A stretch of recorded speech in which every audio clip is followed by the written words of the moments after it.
This is a fan-generated show.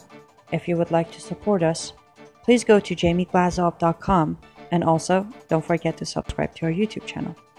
All your support is greatly appreciated. Good evening. Welcome to the Glazov Gang. Tonight, Linda Sarsour stopped NYPD's monitoring of Saipov's mosque.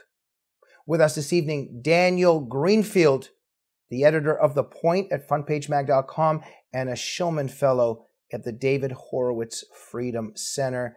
Daniel Greenfield, welcome to the program. Thanks for having me on again.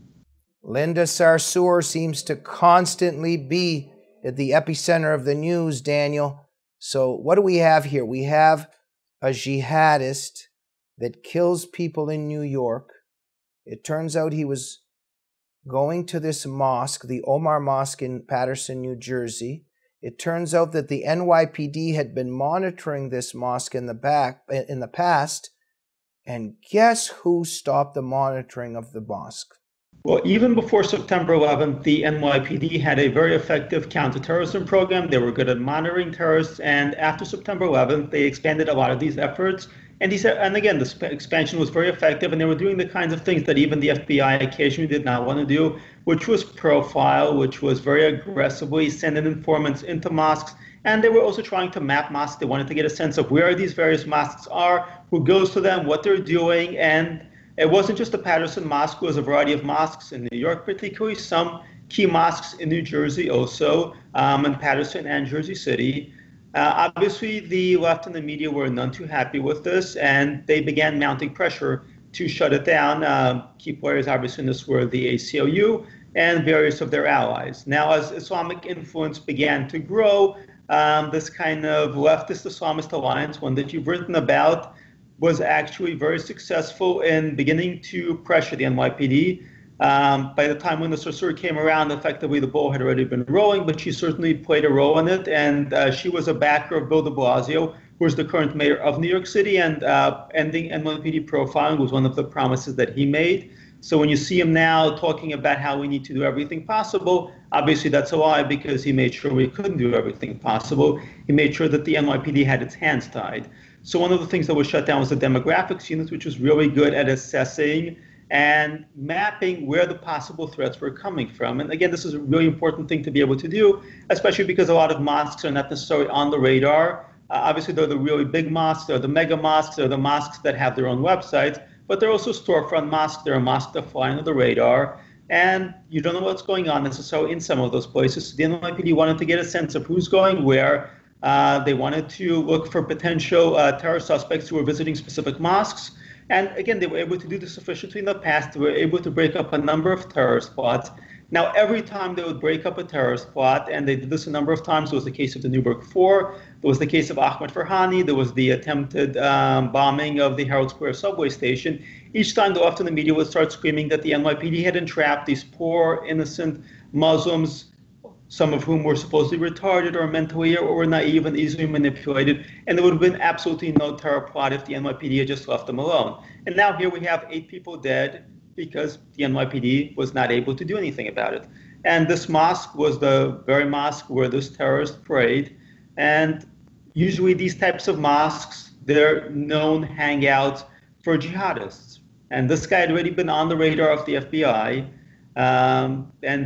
People like that tend to go to specific mosques, and the FBI and the NYPD tend to try to monitor these mosques. When the NYPD was forced to agree to a settlement that prevented it from being able to do a lot of these things, that crippled the NYPD's ability to prevent attacks like this. And this must be absolutely put at the door of those leftists, of the ACLU, of Sarsour, of CARE, of all these Islamist leftist groups who actually prevented the NYPD from being able to do its job. Daniel, if there is a person protecting you, and then there are certain individuals who get rid of this person protecting you, and people come in and kill you, what could we say about the people that got rid of your protection in terms of your murder? Well, frankly, as I wrote, they have blood in their hands. They're enablers and collaborators. Now, it varies just to how much they're aware of it and to what extent that they intend for this to happen. But certainly some of those on the Islamist front, those who have expressed support for terrorists, those who are derived from Muslim Brotherhood organizations, arguably this is very much what they want to have happen. They want terrorist attacks to succeed, and this is why they keep hammering away at the ability of law enforcement, the ability of the NYPD, of the FBI to do their jobs, because they support the terrorists. And this is arguably also true of many leftists. Frankly, again, they support the terrorists. They support them for various reasons. They may not be on board with the final end game of the caliphate, but they're very much okay with Americans being murdered in the streets, as long as it's not them in particular. Daniel, in my whole study of the left throughout my life, I have reached the conclusion that the main impulse is malice in the heart of the left. Your conclusion? Malice is certainly very much present. The left hates. I mean, that's the title of your book. They very much hate. Yeah. And that's something that Islam also very much does. It hates. And they're united, again, book title, in that hatred. So this is something you're entirely familiar with and that viewers and readers should be familiar with. But at the same time, beyond the malice, there is also this idea that we are trying to create a better world. The left is trying to create a better world. The Islamists are trying to create a better world. And of course, to create this better world, they have to kill all the people whom they don't like, who are different than they are. And they like this process. They like the process of revolution. They claim that they want utopia. They claim that they want a better world. But often, a lot of the time, what they want is really this destruction, this blood in the streets. And they lie to themselves about that. They lie and believe that they want this kind of better world. They want a good world. They want a utopia. What they actually want is the bloody process of it. And the process never ends. The process of killing, the gulags, the death camps, the firing squads, it never actually ends. Utopia never arrives. We never actually live under real communism or under the true caliphate. The way that the Soviet Union fell, the way that the ISIS caliphate fell, that's the way all their utopian experiments fall. And at the end of the day, all that's left is blood, misery, and suffering, because that's what they wanted all along. Thank you, Daniel. So to conclude, this evening, Linda Sarsour stopping the NYPD's monitoring of Saipov's mosque. We know that if there had been monitoring of the mosque and the NYPD was allowed to do what it does and has to do, that this terrorist attack would not have occurred. What do we therefore conclude about people like Linda Sarsour and all these leftists in terms of how they've left us vulnerable and their connection to jihad terror? So I am not especially surprised or outraged when somebody like Linda Sarsour has made no secret of her sympathies for Islamic terrorism, does things like this. This is what you would expect them to do. They fault us ours for obviously letting them do it. It's the left that we can truly be outraged about, because at the end of the day, New York, certainly Manhattan, and we're talking about the West Side Highway, we're talking about an area near Battery Park. This is an area with a whole lot of liberals around it. At the end of the day, this was an attack that put them at risk. And really, many of the major attacks that have taken place, certainly in New York City, have hit liberal areas. At the end of the day, they would rather see their own people be killed than stand up to Islamic terrorists and tell the truth about Islamic terrorism. And it's not just a betrayal of us. I mean, I remember when Michael Moore reacted to the September 11 attacks by wondering why the terrorists hadn't flown their planes into some place that supported Bush. And this is their mindset. It's disgusting. It's depraved, but to some degree, it's understandable. At this point, they won't even tell the truth about Islam to save their own lives. Daniel, quickly, how would you describe a person like Linda Sarsour? Who is she?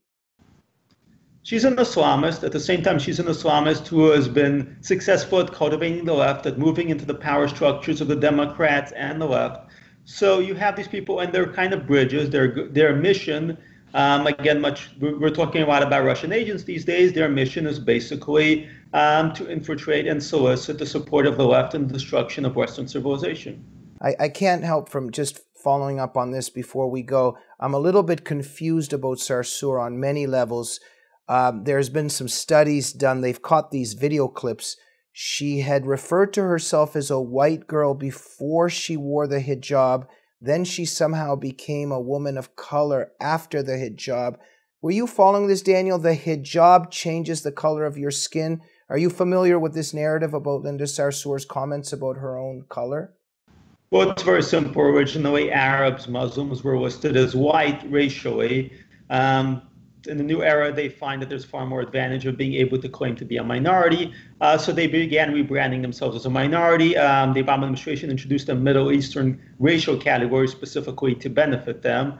But basically, they're insisting that they're people of color now. And so they're magically now a whole other race, which is very convenient for them, certainly. And it means that they can posture and use the same usual "we're an oppressed racial minority" routine. That's all she's doing. I mean, back in the day, they were perfectly happy claiming to be white. Now they're perfectly happy claiming to be black, but they don't think of themselves as minorities.